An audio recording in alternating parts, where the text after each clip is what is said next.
Right off the bat, we're hit with this incredibly piercing question: is my dream too small? And man, this is the central emotional conflict that is just tearing at our protagonist, Vishu. I mean, we've all been there, right? Comparing our quiet, internal desires to the really loud, flashy achievements of the world around us. It's tough. So what exactly is Vishu's big dream? Well, it's actually remarkably simple. He just wants to own and ride his favorite bike. That's it. Vishu is this 24-year-old lower middle-class guy. He's naturally calm, highly intelligent, and super observant. But he completely lacks direction in life. He wears simple clothes, always has this thoughtful expression, and he navigates his world with this really quiet empathy. He understands people perfectly, but he just hasn't quite figured himself out yet. Now, to truly get Vishu, we really have to understand his environment. Picture this: warm evening sunlight, narrow streets, local tea stalls.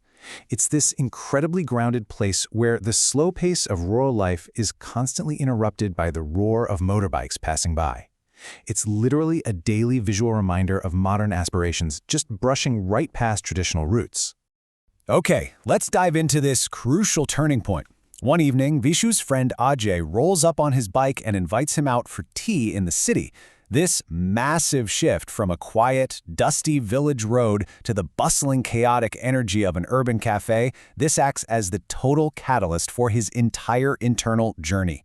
Because you see, the cafe is loud, it's fast, the air is just thick with the sounds of heavy traffic, phones constantly ringing off the hook, the hiss of coffee steam, and right outside the window, these incredibly luxurious bikes are parked. For a quiet, observant soul like Vishu, this sensory overload acts almost like a magnifying glass on the entire society around him. And while everyone else is just casually chatting, Vishu is watching. He starts noticing this sharp dissonance in the people around him. On one side, you have folks casually spending money, endlessly scrolling on their phones while their food gets cold. They have the means, but maybe no real dreams. Then, on the other side, you see people hesitating to even order, sweating over the bill. They have big dreams, but no means. It's this profound realization about the inequality of life, unfolding right there in front of him. Right in the middle of all this noise, Ajay confesses his own confusion about life, saying he's torn between family comfort and career sacrifice. And Vishu, tapping into that analytical mind of his, delivers this incredibly mature piece of advice. He says, if you want freedom later, sacrifice comfort first, dedicate a few years completely, then life becomes flexible. Ajay is just blown away by how clearly Vishu understands the situation. He tells him, that's exactly why I trust you. And those words, they plant a major seed in Vishu's mind. But later that night, all that praise completely turns into pressure. The room is dark and quiet, except for the faint hum of bikes passing by outside, and it triggers this profound anxiety. He's just lying awake, staring at the ceiling, totally overwhelmed by the heavy reality of his own unfulfilled desires. But Vishu doesn't panic. Instead, his analytical brain kicks into high gear, and he starts running the internal math. Bike price, EMI, potential salary, down payment, monthly living expenses. It is a highly grounded, practical breakdown. He even secretly calls customer care. But here's the catch, and it's a big one. He fundamentally understands his parents' financial struggles. He absolutely refuses to burden them. And the math just doesn't add up for a jobless young guy. This harsh financial reality, mixed with those flashbacks of the carefree, wealthy cafe patrons, triggers a massive crisis of confidence for him. He starts thinking, other people already own bikes normally. Is my dream too basic? He's measuring his own worth against the flashy success of the city. He genuinely wonders, should I be dreaming bigger? It's honestly a heartbreaking moment of self-doubt, where societal expectations are just inches away from crushing his personal authenticity. And then the noise stops. In the quiet, Vishu remembers a very specific moment from his school days. A teacher was asking the class about their favorite dreams, and his younger self was just smiling with this pure, unadulterated happiness at the very thought of owning a bike. And this right here, this is the turning point. Vishu completely shatters those societal comparisons. He realizes dreams don't have measurements. If a dream belongs to your heart, it deserves respect. It doesn't matter if someone else thinks a bike is a small, insignificant thing. To Vishu, it's everything. And this philosophical realization becomes his absolute anchor. Right after this, you see a massive psychological shift in him. Vishu realizes that he is constantly solving other people's problems, like he just did for Ajay, but he never applies those same skills to himself. His observation skills, his analytical thinking, his emotional understanding, these aren't just quirky personality traits, they're actually his untapped superpowers. He finally recognizes his own value. Which leads us to, honestly, my absolute favorite line in this whole narrative. I will build my life using what I already have. Notice how there is a complete absence of ego or self-pity here. He isn't sitting around wishing for a miracle, and he's not complaining about his background. He just accepts his reality and takes full responsibility. This is the exact moment his coming-of-age transformation really begins.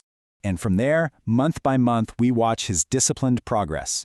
He's learning professionally, taking on consultancy work, analyzing client situations exactly like he did for his friends, and painstakingly saving his money piece by piece. He just keeps his head down, walking right past those glossy bike showrooms day after day, keeping his goal firmly in sight. His dedication turns into this quiet, really beautiful obsession. He'll catch his reflection in a glass window as he watches a bike go by, or trace his fingers over these glossy brochures under the warm glow of the streetlights. Every waking moment, every evening walk, becomes entirely focused on this one deeply personal goal. So fast forward to the climax. We are brought right back to where this whole internal journey started, a morning at that exact same cafe with Ajay. But the atmosphere feels completely different now. It's peaceful. Ajay is excitedly talking about his upcoming career moves, asking Vishu to drop him at the airport someday. The rushing noise of the city just seems to slow down, building this really gentle sense of anticipation. And then, a sharp bike horn suddenly cuts right through the background noise of the cafe.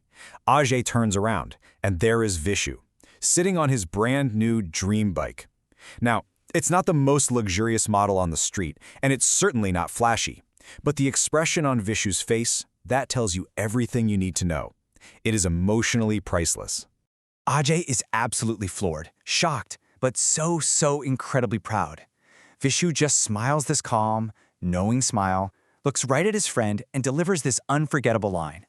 Dreams should never be compared, whether big or small.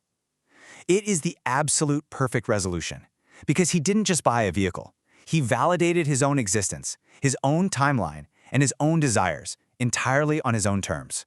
What makes Vishu's journey so phenomenally powerful is how it takes a totally ordinary object and uses it to explore such deep human psychology.